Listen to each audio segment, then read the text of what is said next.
وہ خوش نصیب انسان جس کا چھوٹا سا عمل جو ہے بہت بڑھا دیا جاتا ہے۔ ان من ورائکم زمان صبر، لوگوں ایک وقت آنے والا ہے جہاں صبر کرنا پڑے گا۔ للمتمسک فی، طعنے بھی ہوں گے، گالیاں بھی ہوں گی، تکلیفیں بھی ہوں گی، رکاوٹیں بھی ہوں گی، تم نے دین پہ ڈٹے رہنا ہے۔ للمتمسک فی اجر 50 شہیدا، میرے صحابہ جو مصیبتوں کے زمانے میں دین پہ قائم رہے گا، میں توحید نہیں چھوڑ سکتا، میں نماز نہیں چھوڑ سکتا، میں بڑے کا احترام نہیں چھوڑ سکتا، میں چھوٹے پہ شفقت نہیں چھوڑ سکتا، میں ظلم نہیں کروں گا، میں بھائیوں کے ساتھ خیر خواہی کروں گا، دین کے منہج پہ قائم رہتا ہے، کہتا ہے کچھ بھی ہو میں نیکی نہیں چھوڑ سکتا۔ فرمایا ایسے ماحول میں جو ڈٹ جاتا ہے دین پہ، جب بہت مشکلات ہوں، تو میرے صحابہ اس کو 50 شہیدوں کے برابر اجر و ثواب ملے گا۔ سوال کرنے والے نے سوال کیا، او منہم، اللہ کے رسول جب یہ فتنے کا دور ہوگا اس وقت کے 50 لوگ؟ قال بل منکم، میرے صحابہ تم میں سے اگر 50 لوگ اللہ کی راہ میں اپنی جان کا نذرانہ پیش کر دیں تو جتنا اجر ان کو ملے گا، اس دور میں جس دور میں فتنے ہوں گے، مشکلات ہوں گی، دین پہ ڈٹ جانے والے کو اتنا ہی اجر اللہ عطا کر دیں گے۔ تو میں یہ عرض کر رہا تھا میرے بھائی، 4 سبب ہیں جس کی وجہ سے نیکی اس قدر بڑھ جاتی ہے کہ میری اور آپ وہاں، عقل جو ہے میری اور آپ کی وہاں تک سفر ہی نہیں کر سکتی۔ جس طرح صحابہ اور تابعین اور تبع تابعین، توکل کرنے والے، اللہ عز و جلال کے دین پہ ڈٹ جانے والے، قرآن میں مہارت حاصل کرنے والوں کی یہ شان ہے۔ وہاں کچھ نیکیاں ایسی ہیں جو کسی جگہ کے ساتھ خاص ہیں، وہاں نیکی جا کے کریں تو بڑھتی ہے۔ کون سی جگہ؟ رسول اللہ صلی اللہ علیہ وسلم نے فرمایا، صلاۃ الرجل فی مسجدی ھذا خیر من 1000 صلاة فیما سواہ الا المسجد الحرام۔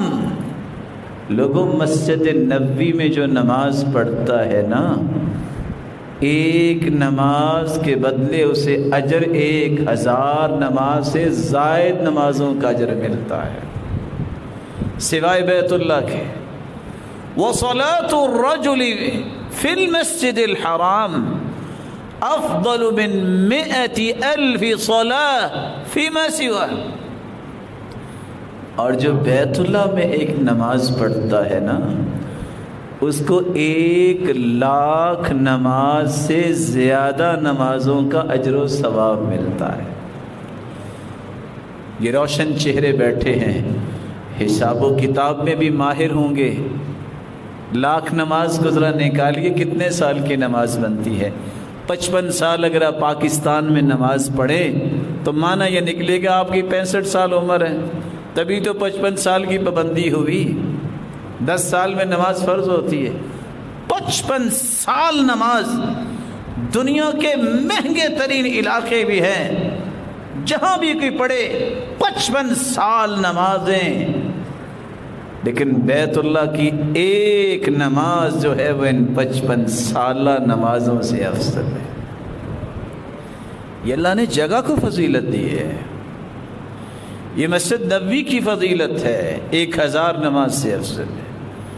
بیت المقدس جو تیسرا مقدس مقام ہے، صحیح الجامع کی روایت ہے، جب اللہ عز و جلال کے پیغمبر سلیمان نے مسجد بیت المقدس تعمیر کروائی تو 3 دعائیں کی، یا اللہ ایسا فیصلہ کرنے کی صلاحیت عطا فرما کہ میں خوبصورت فیصلے کروں۔ اللہ نے دعا قبول کر لی۔ یا اللہ ایسی حکومت مجھے عطا کر میرے بعد میں کسی کو نصیب نہ ہو، ایسی حکومت نہ ملے۔ اللہ نے وہ بھی قبول کر لی۔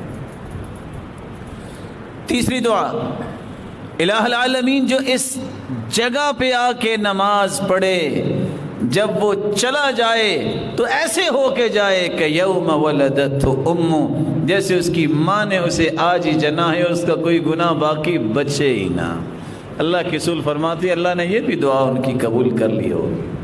اور بعض آثار میں آتا ہے کہ ایک نماز صلاۃ الرجل فی بیت المقدس ب500 صلاۃ، 500 نمازوں کے برابر اس کی ہے۔ یہ فضیلت بیت اللہ کی ہے، مسجد نبوی کی ہے، بیت المقدس کی ہے، اور پھر مسجد قباء کی ہے۔ من تطہر فی بیتہ ثم اتى مسجد قباء، جو گھر سے وضو کرے مسجد قباء آ جائے، ثم صلی، پھر وہ آ کے نماز پڑھتا ہے، 2 رکعتیں ہی پڑھ لے، کان لہ کاجر عمرہ، پڑھتا وہ مدینے میں 2 رکعتیں ہیں لیکن اللہ اسے اجر جو ہے وہ عمرے کے برابر عطا کر دیتا۔